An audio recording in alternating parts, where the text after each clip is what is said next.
नमस्कार दोस्तों, एक बार फिर से आप लोगों का अपना चैनल R1 अकेडमी पर आपका स्वागत है।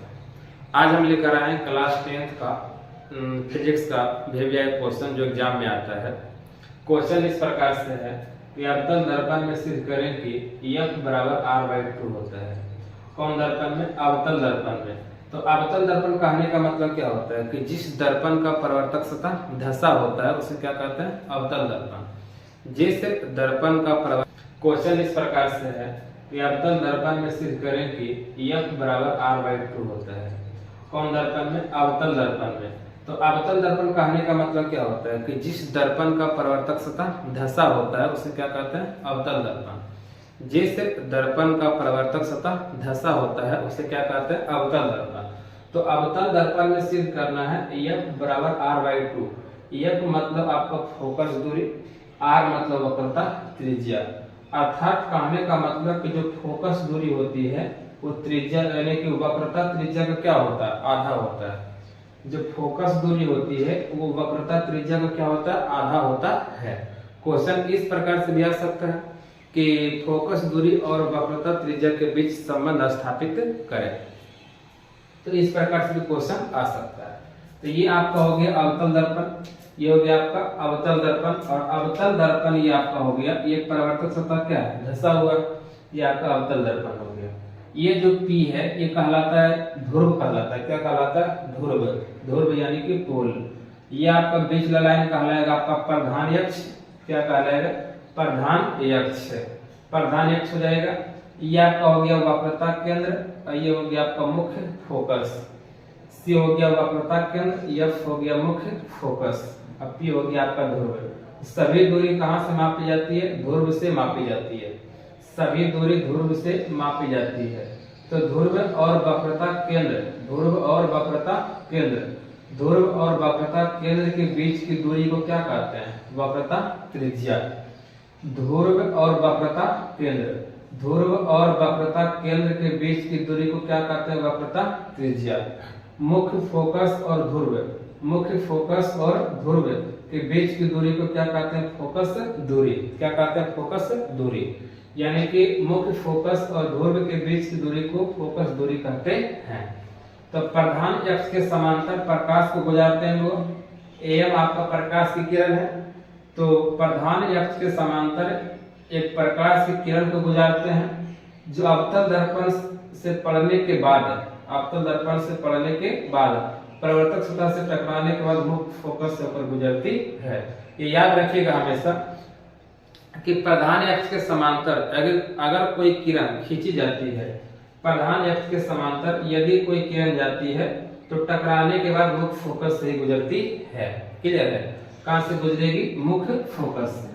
तो मुख्य फोकस से गुजरती है। तो इसको सिद्ध करेंगे कि मुख्य यानी कि फोकस दूरी बराबर वक्रता त्रिज्या, यानी कि वक्रता त्रिज्या बटा 2, यानी कि F बराबर R/2 करना है। तो मान लेंगे इसमें माना MN, माना MN,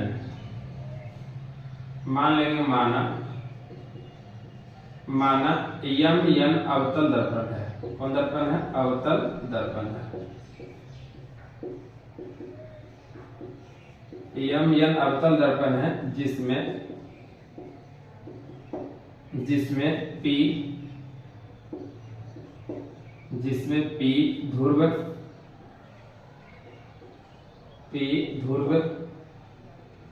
C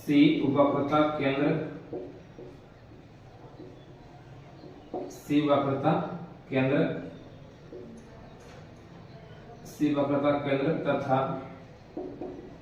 F मुख्य फोकस है, मुख्य फोकस है, मुख्य फोकस है। यानी कि MN अवतल दर्पण है जिसमें P क्या है? ध्रुव है, और C वक्रता केंद्र, और F क्या? मुख्य फोकस है, मुख्य फोकस है। लिख दिए। मान लीजिए इसमें सिद्ध करना है।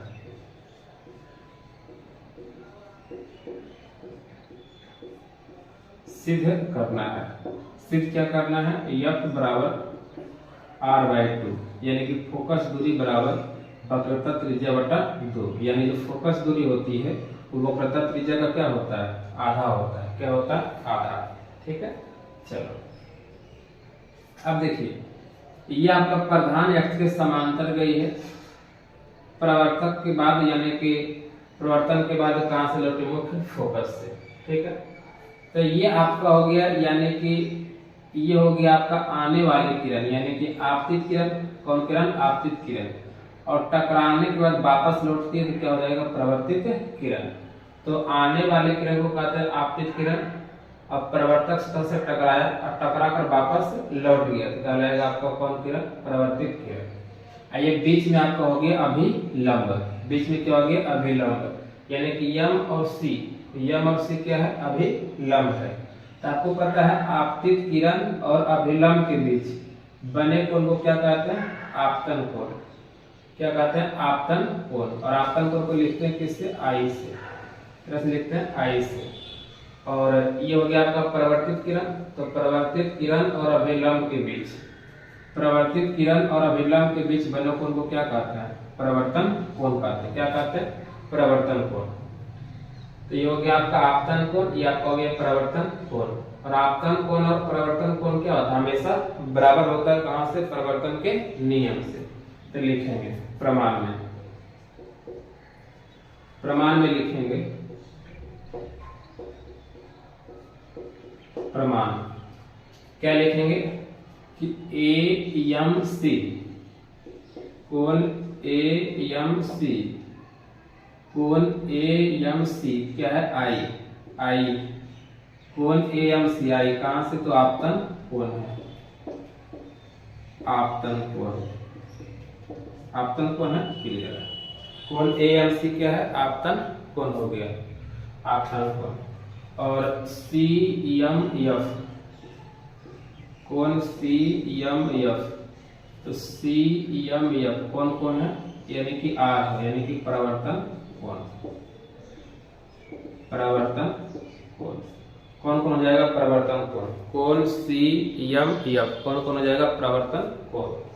ये आपतन कोण और परावर्तन कोण हमेशा क्या होता है, बराबर, यानी कोण ए एम सी बराबर हो जाएगा कोण सी एम एफ, कहां से, परावर्तन के नियम से, परावर्तन के नियम से। यानी कि परावर्तन का नियम क्या कहता है कि आपतन कोण और परावर्तन कोण हमेशा क्या होता है, बराबर। तो हो जाएगा कोण ए एम सी बराबर कोण सी एम एफ, कहां से, परावर्तन के नियम से हो जाएगा परावर्तन के नियम से, परावर्तन के नियम से हो गया, क्लियर है। अब चलेंगे आगे। अब अच्छा देखिए, ये तो बराबर कर दिए कि ए एम सी, ये कोण ए कोण आपस में क्या हो गए, बराबर। अब क्या हुआ कि ये जो आपका सीपी है, सीपी यानी कि ये जो आपका पूरा प्रधान अक्ष है। अब प्रधान अक्ष के समांतर प्रकाश की किरण को डाली गई थी, तो प्रधान अक्ष के समांतर, समांतर यानी सीपी और एम, सीपी और एम क्या है, वो समांतर है। तो सीपी समांतर क्या हो जाएगा आपका, एम, सीपी समांतर क्या हो जाएगा आपका, एम। तो सीपी समांतर आपका एम हो जाएगा, सीपी समांतर एम। तो सीपी समांतर एम, तो ध्यान से देखिएगा, ये आपका एम हो गया, ये आपका हो गया सीपी। तो सीपी समांतर एम है, तो ध्यान से अगर देखिएगा तो ये आपका हो गया एम, एम, और ये आपका हो गया सीपी, सीपी। तो एम और सीपी के बीच में तीसरी रेखा एमसी आई है, एमसी कौन आई है, एमसी। तो आपको पता है कि दो समांतर रेखा है, ये आपको हो जाएगा तिर्यक रेखा, कौन रेखा हो जाएगा, तिर्यक रेखा। और ये वाला कोण आपका है आई, क्या है, आई। तो ये वाला कोण भी क्या हो जाएगा, आई हो जाएगा, कहां से, एकांतर कोण से। आपको पता है कि दो रेखा यदि समांतर हो और तीसरी कोई तिर्यक रेखा हो, तो जो कोना कोनी वाला कोण हो तो उसे क्या कहते हैं, एकांतर कोण। एकांतर कोण आपस में क्या होता है, बराबर होता है। तो कोण ए एम सी बराबर हो जाएगा, कोण ए एम सी बराबर हो जाएगा पी सी एम, हो जाएगा, लेकिन बराबर हो जाएगा। तो लिखेंगे कोण ए एम सी बराबर हो जाएगा कोण पी सी एम। कहाँ से? एकांतर कोण से, एकांतर कोण से हो जाएगा, हो गया बराबर। तो ए एम सी और पी सी एम, यानी कि ए एम सी और पी सी एम, ये कोण क्या हो गया आपका? बराबर। क्या हो गया? बराबर। तो पी सी एम लिख सकते हैं, यानी कि इसको ऐसे लिख सकते हैं ना, कोण ए एम सी। अब देखिए पी सी एम लिखिए या फिर एफ सी एम, बात क्या है? बराबर। तो एफ सी एम हो गया आपका बराबर। कोण ए एम सी बराबर हो गया एफ सी एम, हो गया वो। तो ए एम सी यानी कि ए एम सी ये वाला और एफ सी एम ये वाला कोण आपस में क्या हो गया? बराबर। अब ध्यान से देखें तो पता चलेगा, चूंकि क्या है हुआ, चूंकि आपका पता है यहाँ पर सिर्फ कहते हैं कि कोण ए एम सी बराबर है कोण सी एम एफ बराबर है। तो कोण ए एम सी की जगह लिख सकते हैं ना, कोण एफ सी एम बराबर कोण सी एम एफ, ये आपका आ गया।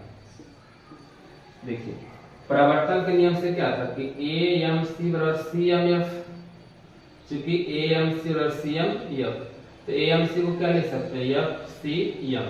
तो एफ सी एम और सी एम एफ क्या हो जाएगा? बराबर। तो एफ सी एम ये वाला कोण और सी एम एफ ये वाला कोण, दो कोण क्या हो गया? बराबर।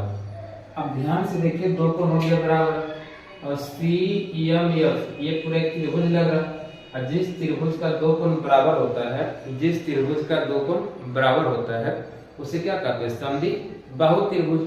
क्या कहते हैं? समद्वि बाहु त्रिभुज। इसका दो कोण क्या हो गया? बराबर। सी एम एफ और एफ सी एम, तो दो को बराबर हो गया ना, तो दो कोण बराबर तो त्रिभुज क्या कहलाएगा आपका? समद्वि बाहु त्रिभुज।